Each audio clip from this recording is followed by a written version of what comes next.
China buying more U.S. old crop corn on Wednesday, marking the 7th straight day of sales, adding up to more than 121 million bushels. So how is that impacting prices?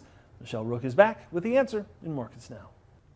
Wednesday's market closes on the grains, mostly higher except for portions of the wheat complex. We have Ted Seifried with Zaner Ag Hedge joining us this morning. And Ted, let's talk about soybeans because they were kind of the price leader on the day. We've had a nice correction from the pullback, but how much more can we keep going here, especially going into the reports Friday?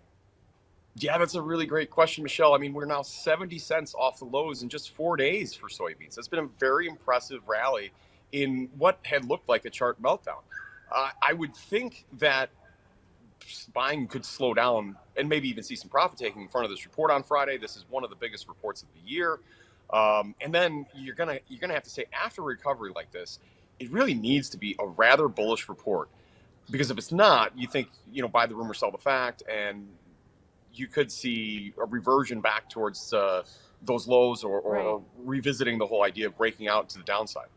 And the corn market's gotten pushed here now by some export demand from China. But again, we're running up into resistance. And how far can we push as you're looking at maybe bigger acres in the report on Friday? Yeah, absolutely. We're running into moving average cluster, the 50, the 100, and 200 day, all within about 10 cents of each other. Wednesday's high was that 50-day moving average.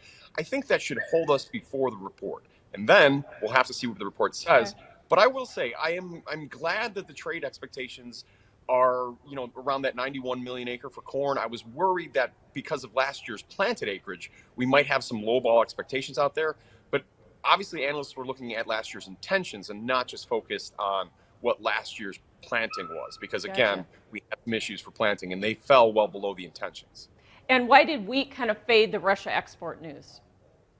Yeah, I think the more the market thinks about it, they realize that those ports will be operating come July 1st. It just won't be in the hands of Cargill and Viterra. The Russian government has this propensity to like to take things. And one way or another, I think the Russians will continue to export wheat. All right, a very interesting day for sure. Thanks so much for joining us, Ted Seifried Zaner Ag Hedge. Our full analysis on agweb.com, but we'll have more Ag Day coming up. For professional marketing advice specifically tailored to your needs, call Zaner Ag Hedge at 312-277-0113.